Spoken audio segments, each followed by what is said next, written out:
Hey everyone. Thank you for joining us today. My name is Eunice and I lead the growth team at Funnel.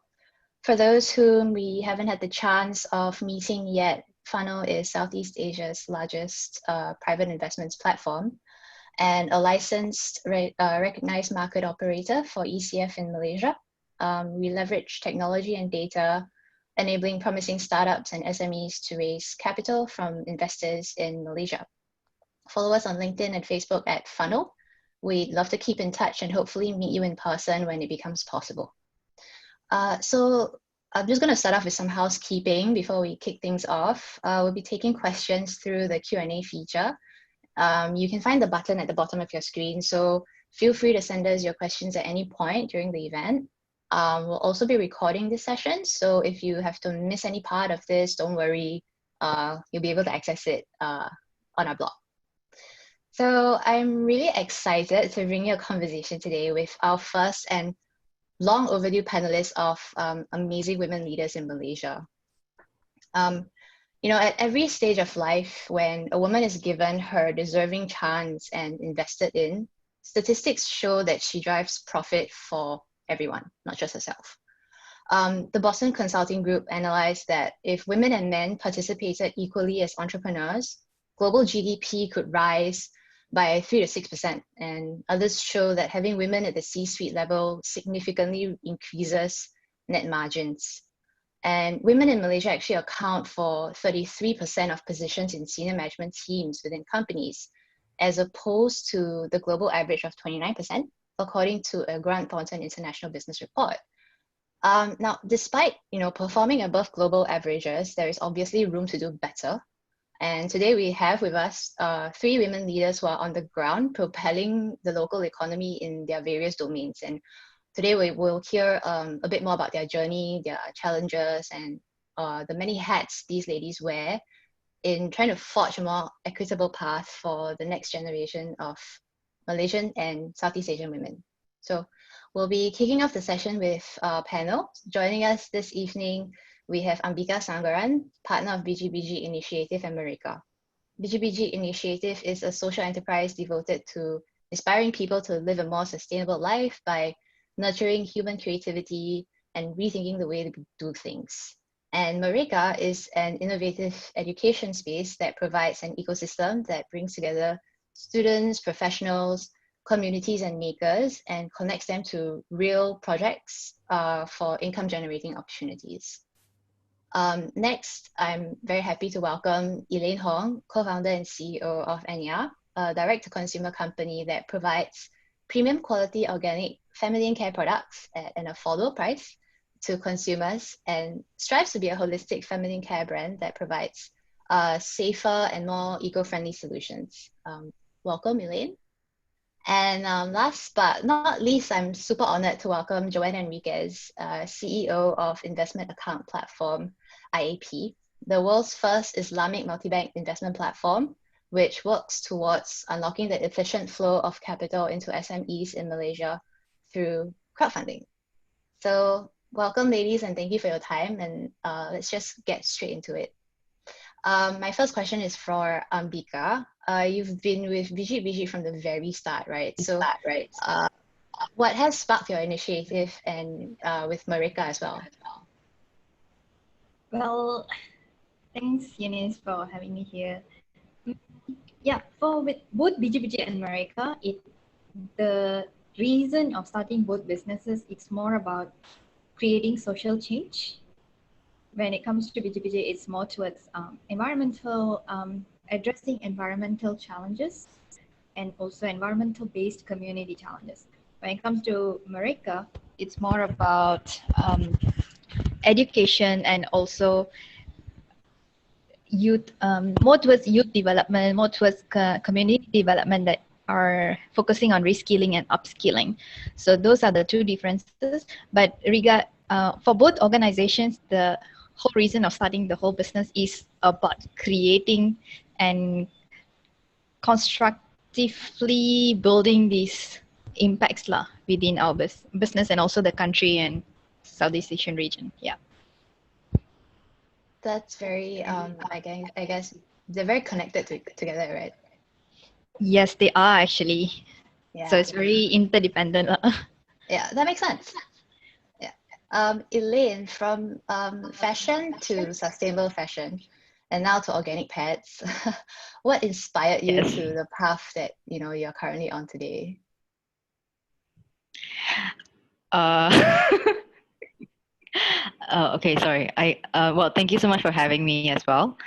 Well, to answer your question in a very honest way, I think while growing up, I didn't tell myself like, okay, someday I'm gonna start a sanitary pads business. But it's the journey that led me there. So I used to be in fashion. I used to be in fast fashion, to be honest. If you guys wonder what fast fashion is where clothes are produced rapidly, mass production, without thinking about whether or not the people there are paid well, whether or not the fabrics are using the more eco-friendly materials that does any harm to our skin, whether or not the cultivation of the crops has been properly maintained. These are some of the very general issues that is not being addressed in fast fashion. So after that fast fashion stint, I I sort of dived into sustainable fashion, meaning to say we think about a more circular way of producing our design ideas, but but also not foregoing the environmental and social impact of the industry, because they always say that fashion is the second most polluting industry after oil. That's what is always been channeled in terms of statistics. So I'm very much in love with what I do in sustainable fashion. It was actually Biji-Biji that inspired me um, for all of the efforts that we do in a sustainable fashion. But after that, I realized that okay, I feel like I've been putting too many effort in clothes, and we don't really need so many clothes in this world. So after that, me and my business partner, we came together, and then we sort of just discussed like what is the next thing that we would like to do, because I've always wanted to get into business. So one thing that I've always come across is I always have discomfort whenever I have period. So there is little to no innovation at all when it comes to sanitary pads, because the big boys in the industry, for example, Unicharm, P&G, they've always been in this personal care space for as long as we can remember, and there is just little to no technology advances in terms of pads. So we did our research and realized, oh, there is such thing as organic cotton pads, but the ones that is being sold in Malaysia, it's very, very expensive. And people like me, I wouldn't want to burn a hole in my pocket just to spend on something that is a necessity. So me with my sustainable fashion background and my business partner's technology wit, we came together and we started Enya together.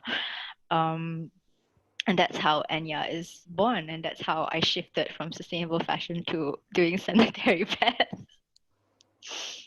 Yeah. I mean, it makes sense as well if you think about it. This is an age where sustainability is not something that's, in fashion anymore. It's something that's really a necessary conversation. So thank you very much Yeah. for starting Enya. Um, Now Thank on you. to Joanne. I understand that you're a mom to three wonderful children. Wow. You're CEO of your home and as well as the CEO at investment account platform. Yes. And you also run your own business on the side. So how do you actually balance your roles as a leader and an entrepreneur and a mother? Good question. First of all, our greetings of salam to everyone. It's a breath of fresh air to be around women for a change. So it's a good conversation. I would have pulled in my daughter. She's 12, so she can listen here, but she's downstairs. Anyways, I think first and foremost, you really have to know what you value the most. Opportunities will come and go, challenges will come and go, but you really have to know what you value the most. And from there, of course, proper time management, and everything else will just fall into place. If you don't if you don't hold on to what you value, when a new opportunity comes and you just let go of that, it will just disrupt everything in a very negative way.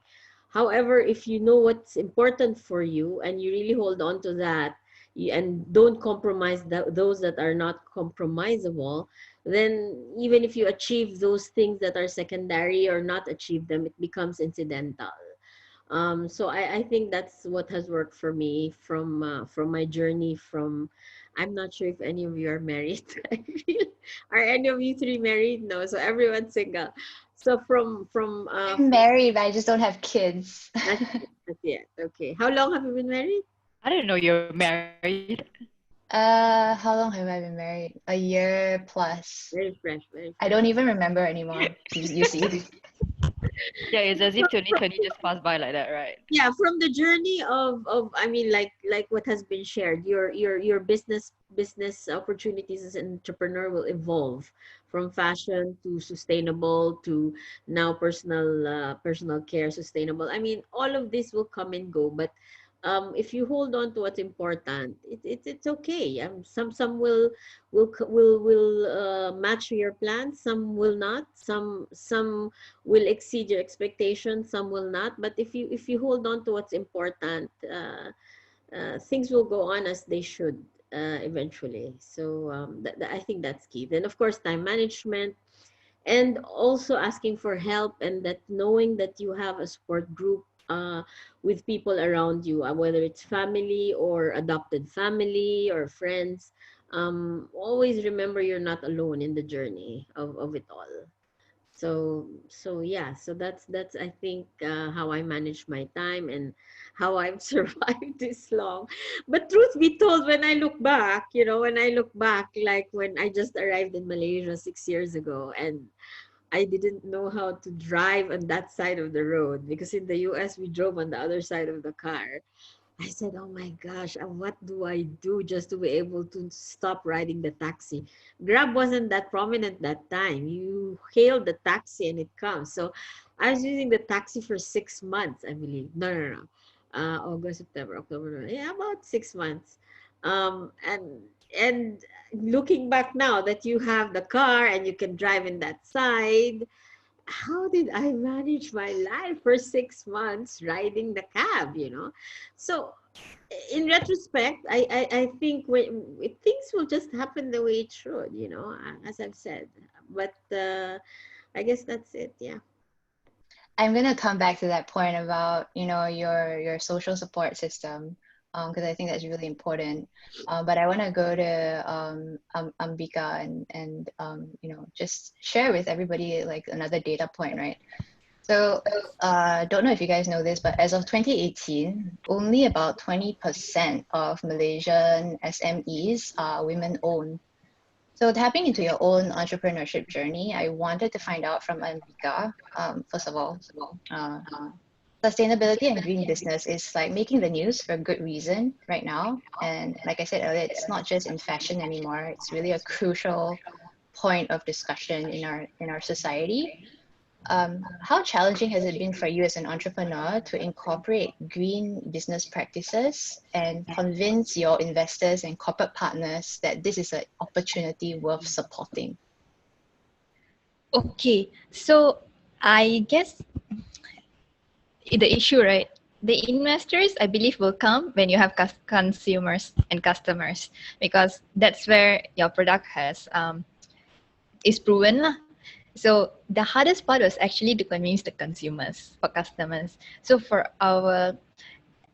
and as you see, there's like right now, not so much right now, but in the last year, I think from the beginning of last year, there was a lot of traction on environmental issues and also sustainable products.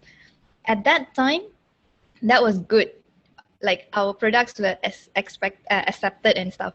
But then, like right before that, right, whenever we were, for example, we were putting our products, our fashion products, fashion items in one of the shopping malls, one of the prominent shopping malls. And we had all this write-ups saying like, okay, this product is made out of recycled materials, it's upcycling, sustainable, etc., etc. No sales. And then I removed the plate, right? And then we had sales. So our consumers thought that, oh, why should I buy or spend money because it's trash? You made it from trash, so you're supposed. And a lot of the time, the customers will say, oh, you should give it to me at discounted price because it's made out of waste materials. But that's not the point. Because it is made out of waste materials, we actually went through a lot more efforts than regular material to actually make the products, and it was paid fairly. There was a lot more sustainable elements that were included, right? So for us, the challenge is in the consumer's perception, and also convincing them. And once that happens, I think investors will come out. That's not so much of a problem. And the other part is when it's like B2C. When it's B2B, it's more about the tendering process, and also in corporate orders, you need to give 3 quotations. The sustainable product will definitely be more expensive than the cheapest quotation that were given. That's because you just need to pay ethical. The moment that you're paying ethical, you already need to pay people above minimum wage and all those things. You know, that's the. So then with that, we won't be the lowest quotation. And if the procurement manager only look at the lowest quotation, then there's no market for sustainable products for a long time, but even in the future. So I think the procurement officers and the procurement policies and procedures need to change. They cannot just look at the cheapest product, but they need to look at the sustainable product. Then we can compete. So these two are the biggest hurdle from my opinion. Okay, that's really interesting and very insightful. I wonder whether that's sort of slowly changing at the moment. Yeah, you can share that with us later. I'm gonna move on to Elaine now. So Elaine, I know you're fundraising right now for Enya, and I know that there's this widely known gender gap in the fundraising world as well, where much of the funding actually goes to male founders more than female founders. But there's obviously a lot of things that are being done to address this in the region. But from your own personal experience, have there been any differences when it comes to pitching to male or female investors, especially when period care is not so openly talked about still? Yeah. I think when it comes to investors, based on my experience, of course, I find that the female investors are the ones that tend to understand the business model more and understand the necessity of incorporating our unique selling point, which for Enya's product is organic cotton sanitary pads. The organic cotton is our unique selling point, and female investors per se, they do understand why is it important to choose something that is better for a body part that is so sensitive, especially during our periods. So health-wise, they would understand that. But I think when it comes to investing, I would say the potential investors that I met, they are both. We are just very grateful that they are both. There's no such thing as female investors understand our business model more, or male investors understand business more because we are a female-centric business, or because we sell sanitary pads. So ultimately, it comes to whether or not consumers want it, whether or not there is a demand for the market, whether or not there is potential for growth in this business, or whether or not there's opportunity for a market leap. So that was the direction and the vision that we want to tell investors. We're not just a sanitary pads company, we're also a femtech company. Why we're femtech is because we are a subscription-based company.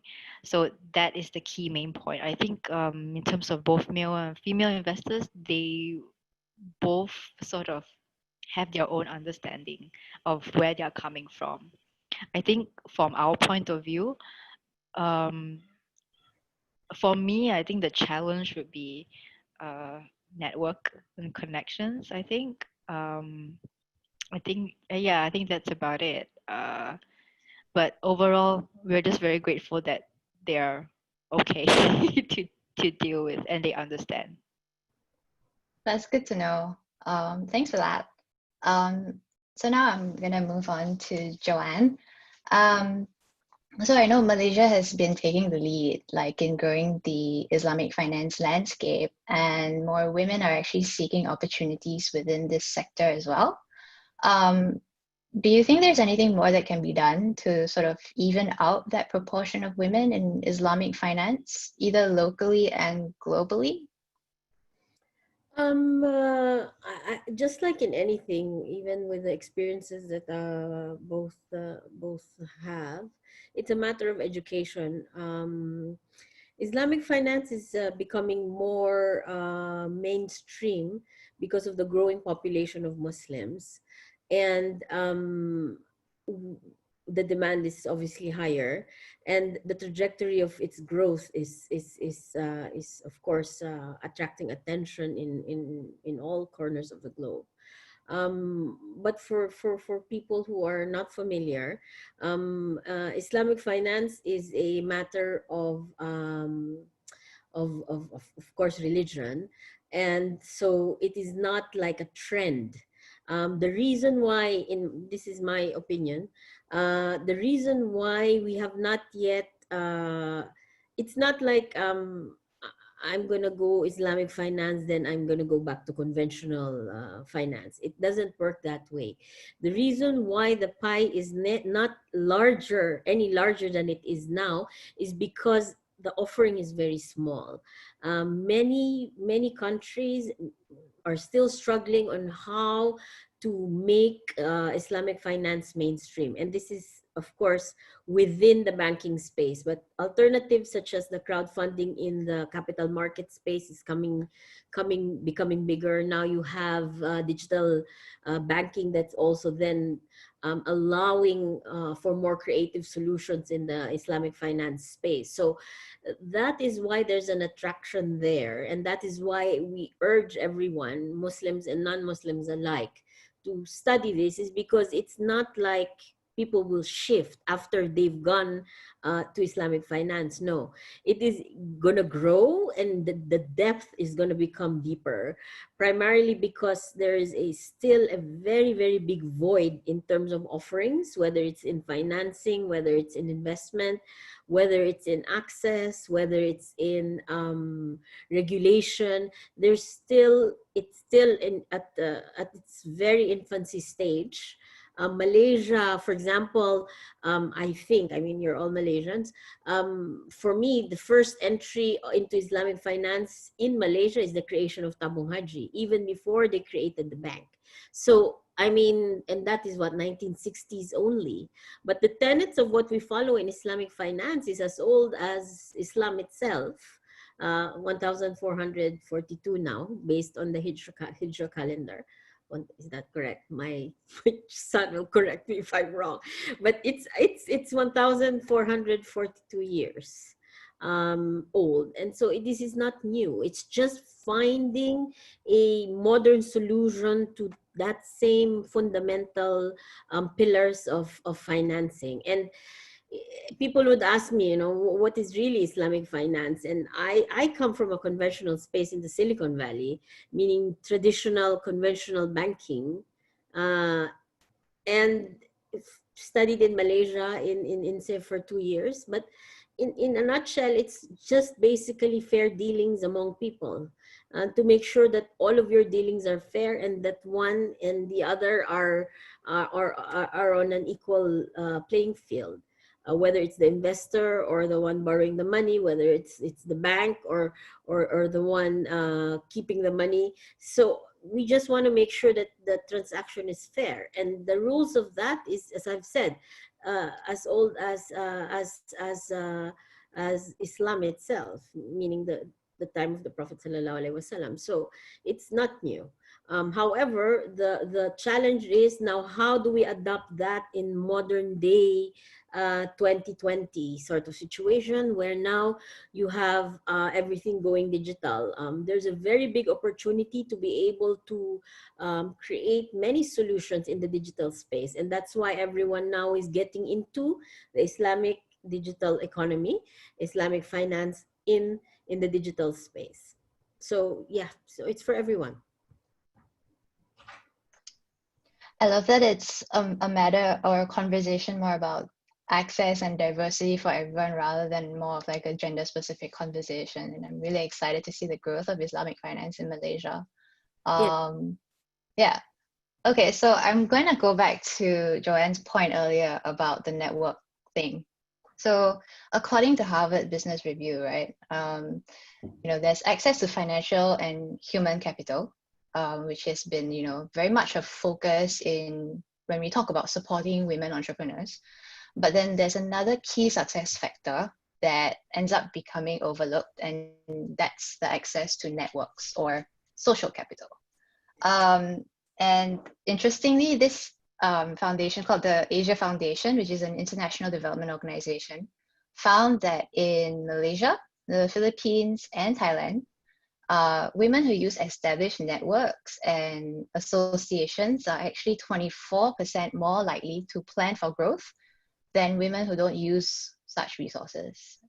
And in addition to that, the businesses of women who use these networks and associations are on average about 38% larger than those of women who don't access or don't have access to such resources. So my question is really to everyone here, which is, what kind of support networks have you personally leveraged to expand your own networks and grow your businesses? And does having a male counterpart help?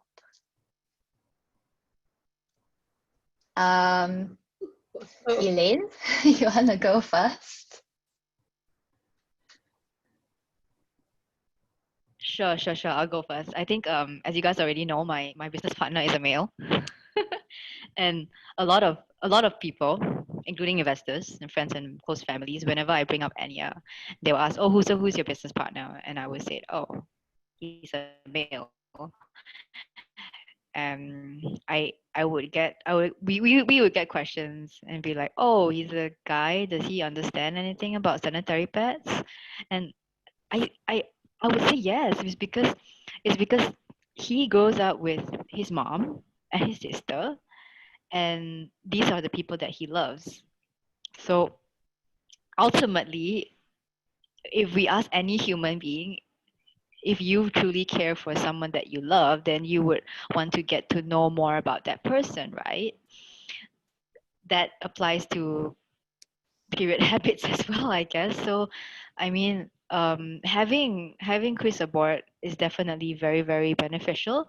And in terms of roles in the company, we are separated very, very clearly. And he is one of the main supporting pillars when it comes to building Enya to what it is right now. So in terms of network support, if you're talking about people-to-people connection, I can personally tell you that I'm a highly introverted person. So when I go to any social events or any networking events, I tend to be very shy and I tend to be very reserved. I think that was one of the points there, but I'm trying to get better. The thing is, yeah, we do leverage our existing networks. So for example, our friends, our business partners, and then yeah, so that's how we slowly expand our network. And back to the second question, does having a male counterpart help? Yes, for us, yes. It does help. Even though we are a women founded, we're female centric, sanitary pads, all women, kind of a conversation. What we always wanted to do is to be inclusive as well, because we realized that when it comes to not just women's health, not just period health conversations, it's very important to get males to be involved in the conversation space as well, and to provide that safe space to talk about it, and not to shame them for asking them things that they genuinely care about. For instance, are you having a period today? Do you want me to get you something? Sometimes I can see some of us, even me including, I would just freak out, like, why are you asking me that? But I think it's the mindset that I need to change, because they truly want to understand like how we're feeling. So yeah, I mean, starting this business with Chris, it has helped the company shape to what we are today, including our culture as well. And not just that, because whatever that we put into the culture, it affects the employees as well. And whatever that the employees are having, the conversations that they're having, it will impact directly to our consumers as well. The consumers will impact the society, and the society as a country in a whole. So it's a domino effect, and it starts from individual, I think, from companies and corporate companies, big or small alike. Yep, it helps. Joann, what about you? I'm really interested in understanding what your support networks have been. Now my board is of 6 CEOs of 6 of the banks of Malaysia. So I'm the only female, and that's always the case in most of the places I go to, whether it's a webinar or a talk or meeting. It's generally just me. My staff is mostly female. I have we try to create balance, and because it's really a lot of females in our staff right now. Our head of IT is female. My corporate services is female. So we try to create a balance and see. I don't think I've tapped into a specific network as you've cited in terms of my journey. For some reason, I never really saw myself too different being female, I guess. When I was in the Silicon Valley, my whole team was male. So I never, I don't know if it's just me, but it never really occurred to me that my being female was an impediment or a handicap or something that needed a leg up. However, that's not what everyone goes through. I recognize that for us to really be successful in terms of promoting equity among the genders, it is necessary that we also, as females, band together and really help each other. I mean, all of the studies are showing that most of the funding are going to the male because most of the ones investing are male. So I mean, this is just the nature of the game. So to be able to solve that, I think we as females also need to then be more visible in our take ownership of our money, and help those that help the other females that are also trying to break glass ceilings. Personally, alhamdulillah, I don't feel I've had to really be tied down to being female. Of course, the challenges are different. I mean, that's a different talk altogether. But in terms of being infringed or in terms of being minimized because of my gender, I don't think I can say that I've experienced any significant holding me down. For sure not.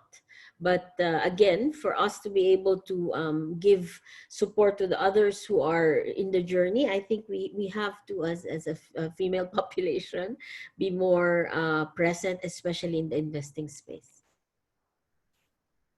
That's really insightful. Thank you for that. Ambika, what about your own experience? In regards with like working with male partners or female partners, I don't think gender is the most important thing. It's more about like whether what you want to achieve and who's the person that can deliver those whatever that you want to do, right? So because we at the end of the day we are looking to achieve gender equity, not necessarily empower women in order to discriminate men. That doesn't work as well. So that is my opinion on that. When it comes to networking, etc., I haven't really had like a networking platform or like a group that I belong to, etc.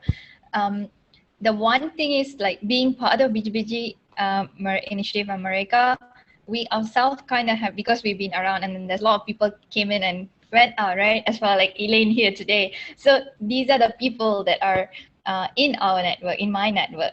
But I think the point that trying to connect with having the male partner, female partner, and the equity access, etc., towards the networking, like it is important. At the end of the day, it is important who you know, right? And like because it's not so much about what you can gain from them, but what you can learn from people also is important. For me, as someone that doesn't come from KL, I do not have the network base in KL to get things done, right? And also I studied overseas. So all my university friends that I could potentially dip into are not here. So I need to start fresh completely.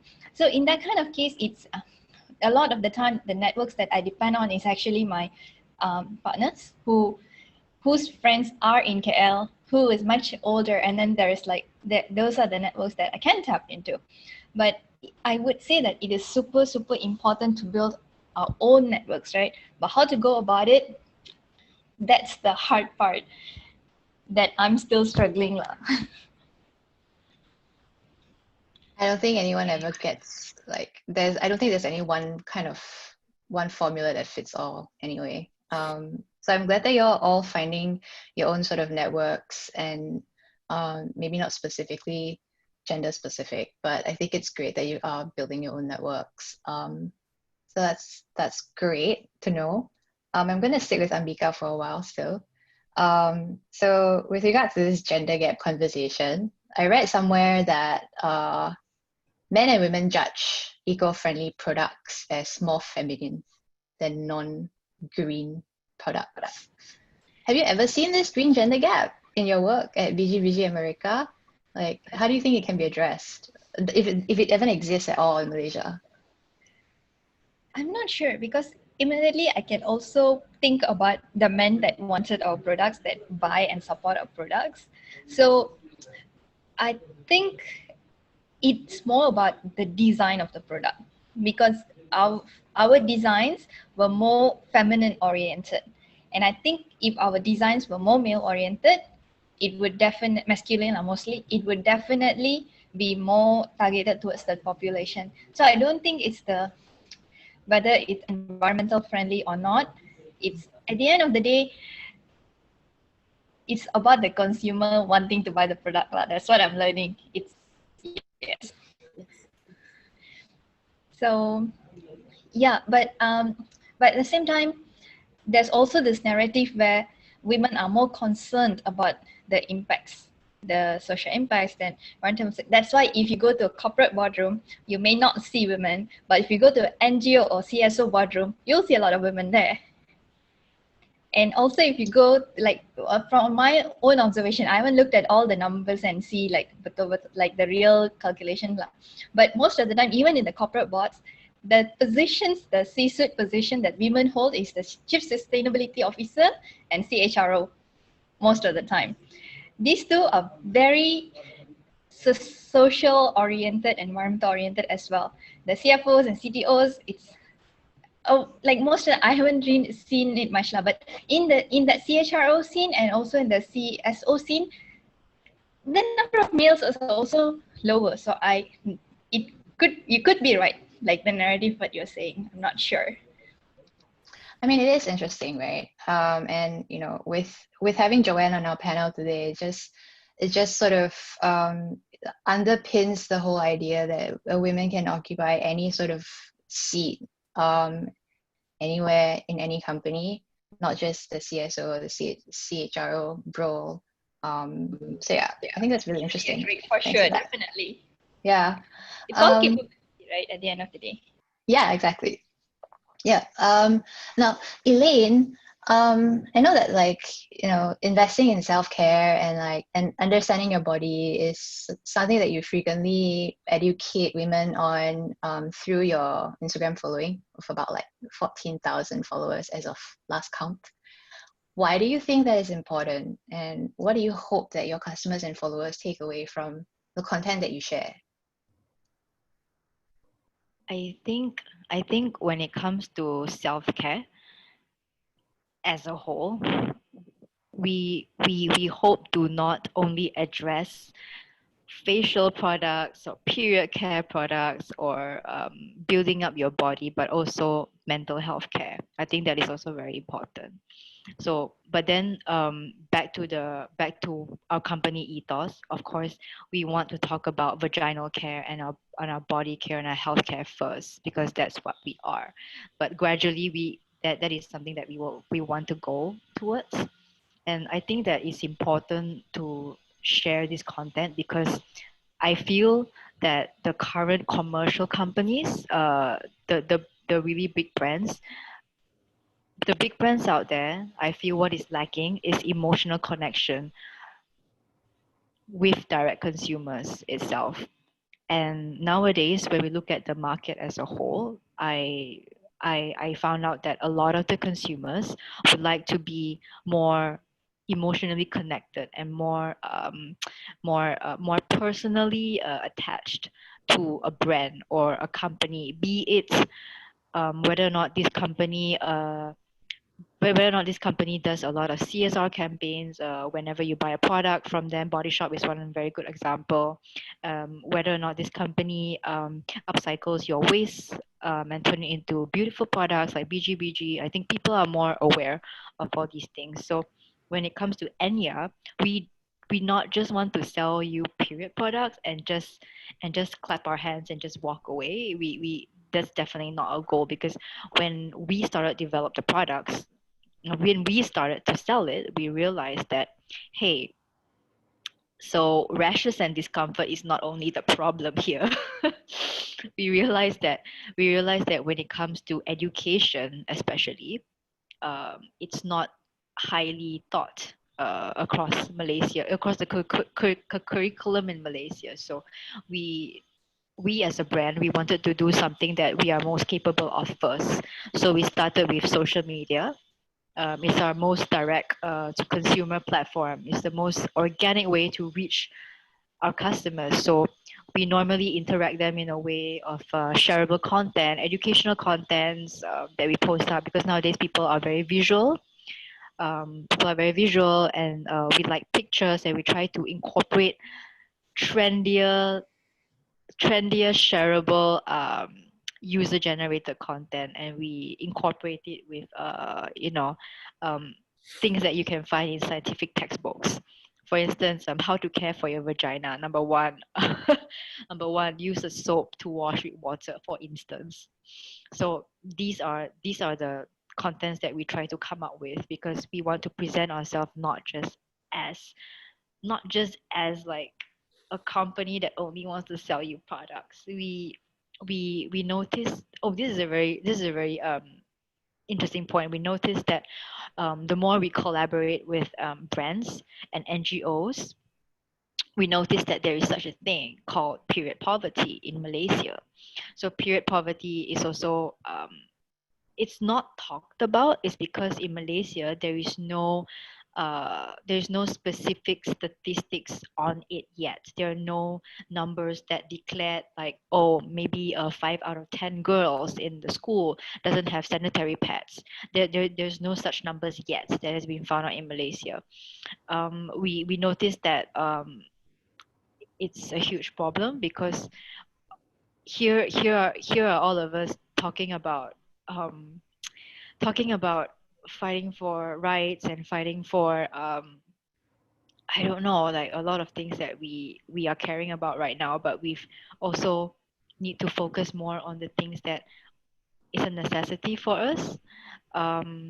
for instance, I just know that there's this one particular school in somewhere in Wanotama over there. I can't really name which school, but there are girls there that is sort of struggling financially. Their family is struggling financially to get them sanitary pads, for instance. Um, so this is one of the things that internally we would like to work towards on in terms of education. So Enya, as a period self-care brand, yes, it's important to take care of your health. Yes, it's important to take care of your mental health. But it's also important to take care of others. I think as a company, it's our responsibility to do so, not just putting up research products for our consumers to use, but it's also to address what more can we do in terms of this self-care topic. Yeah, Yep. I think you've also hit the kind of a lived experience that we all kind of go through, that, you know, when you first have that experience. And I grew up in a time where there was no internet yet. Like I don't look that old, but you know, I didn't have Google when I was growing up. And didn't know what to ask, who to ask, whether it was right to ask all these questions. And so Yes. you sort of grow up in this little bubble where what your mother, what your sisters tell you is what is all you know. Yes. And I think, you know, this kind of education around women's health in general is really important. So thank you for driving that within Malaysia. Yep. Yeah. So along the same lines of, I guess, empowering us with education and all of that, along that same lines, you know, being kind of like financially independent as a woman is also super important, right? And like touching on what Joann mentioned earlier, like being in control of your finance, whether as an investor or even just, you know, being able to sustain yourself is the first step. And so, Joann, what are the ways you would propose that women can achieve this?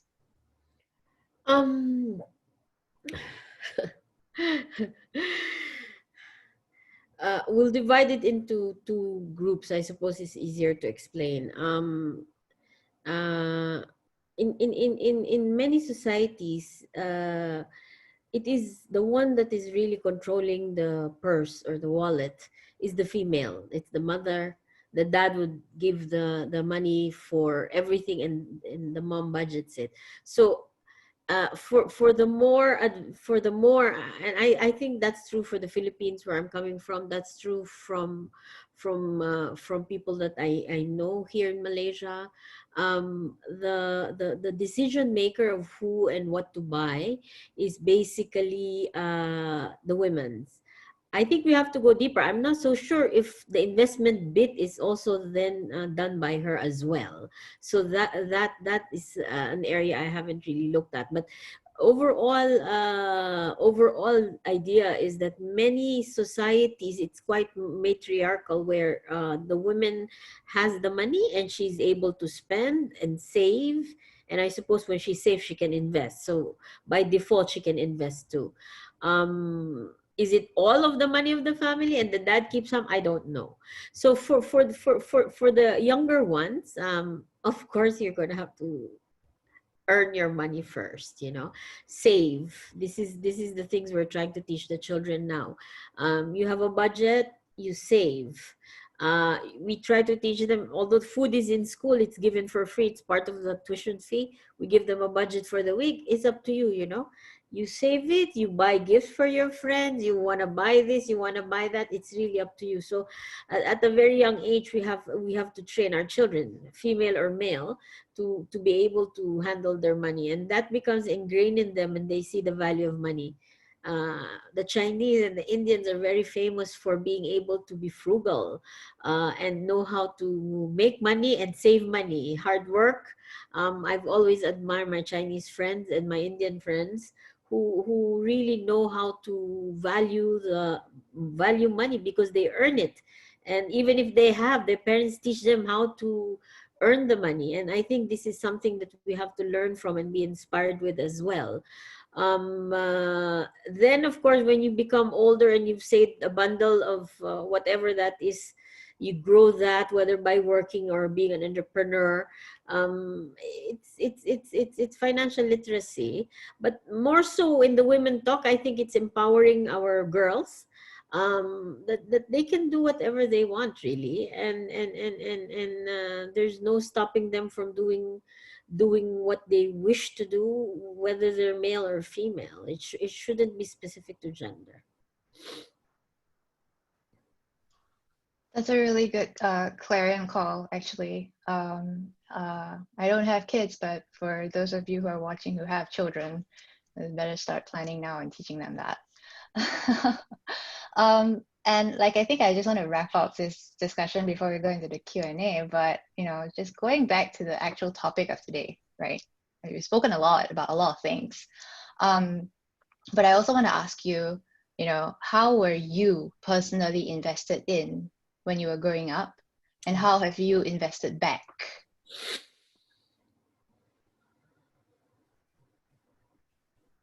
Do I start with me first?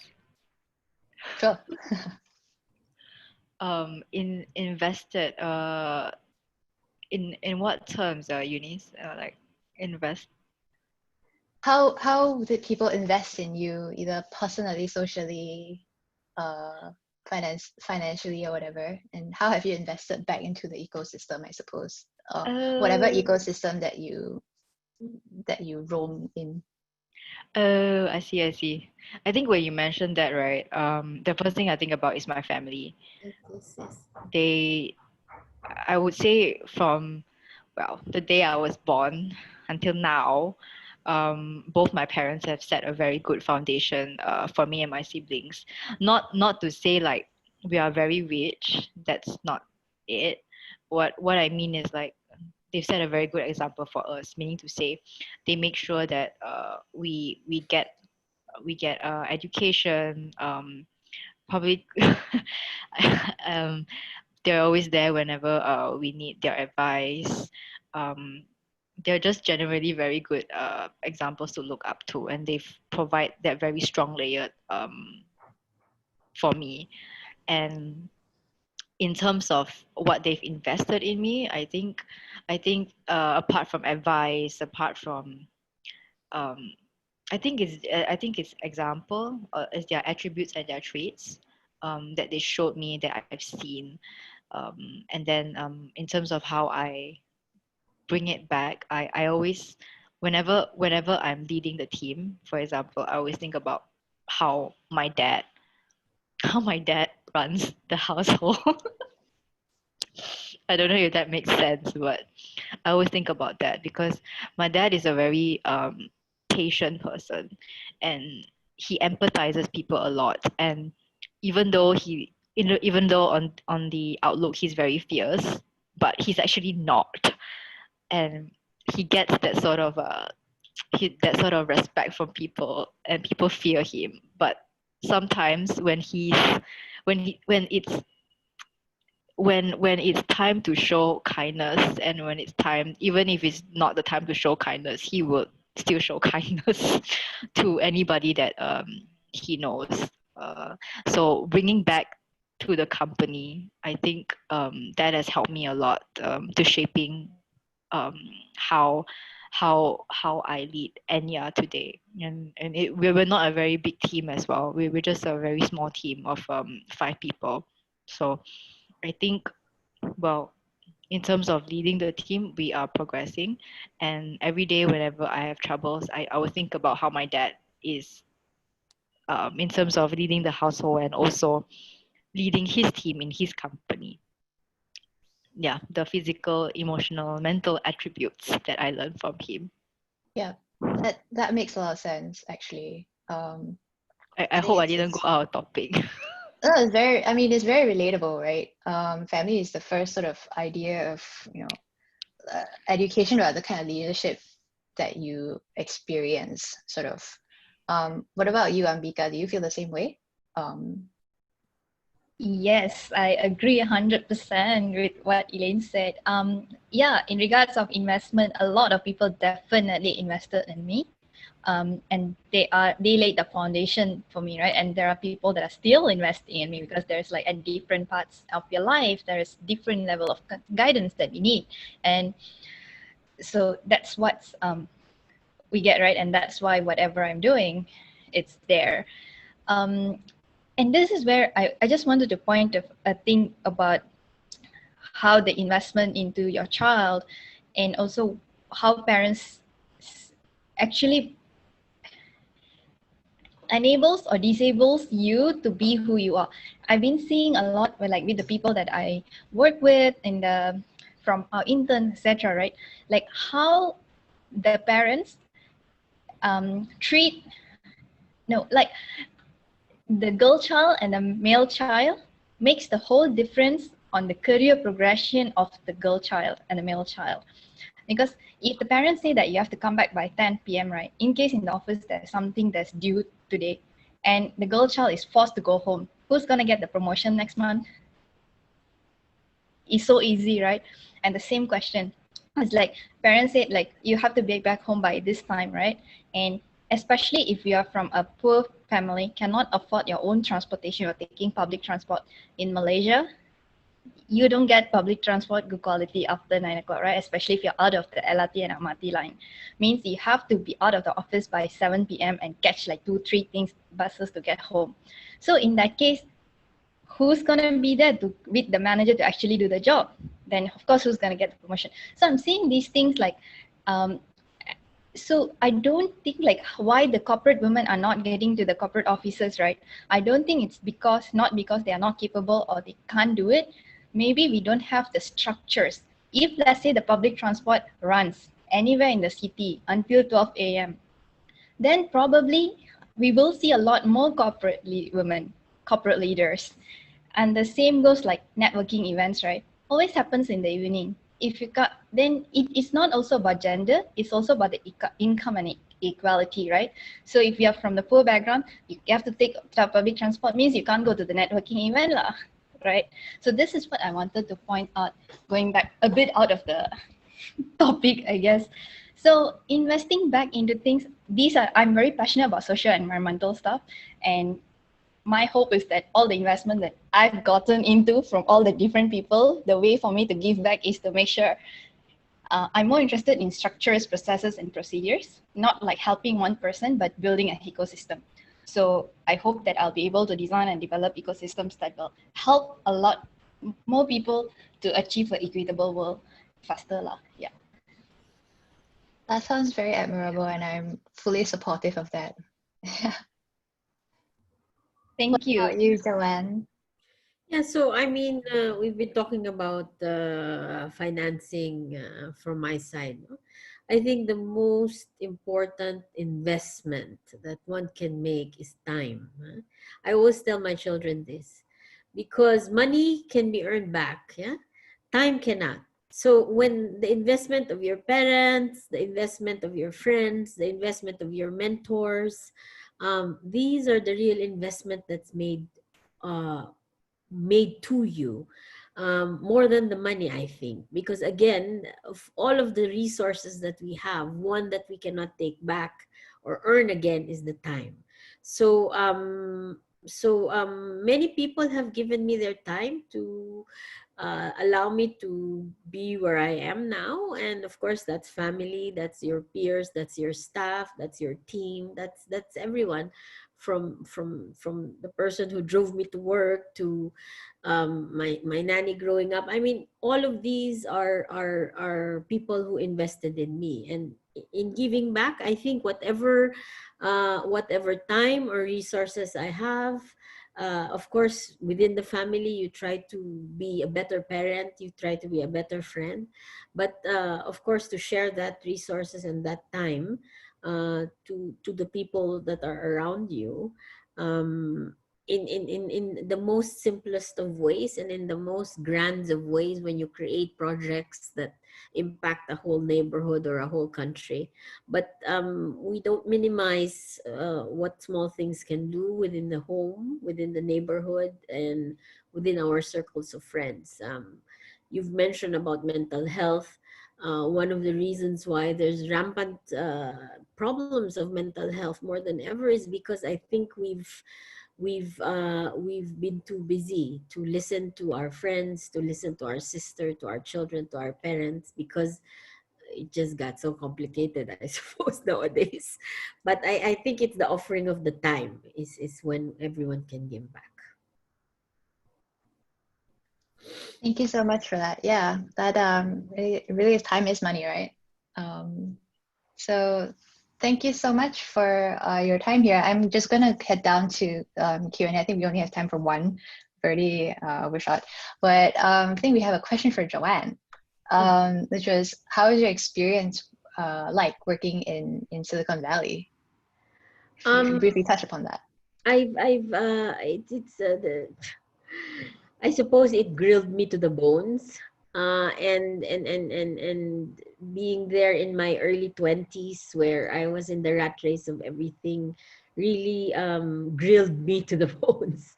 I remember one night I would share to people, I had to stay on, and I was wearing the same exact thing because there's just too many emails and everything else. But with all of that, you learn, you learn the importance of time. You also learn that all of this will just come and go, as I've said in the introduction. It's really holding on to your values, because everything will evolve, everything will come and go. But if you hold on to your values, whether you're in the Silicon Valley or whether you're in typing has been my adoptive kampong, by the way. It doesn't really matter,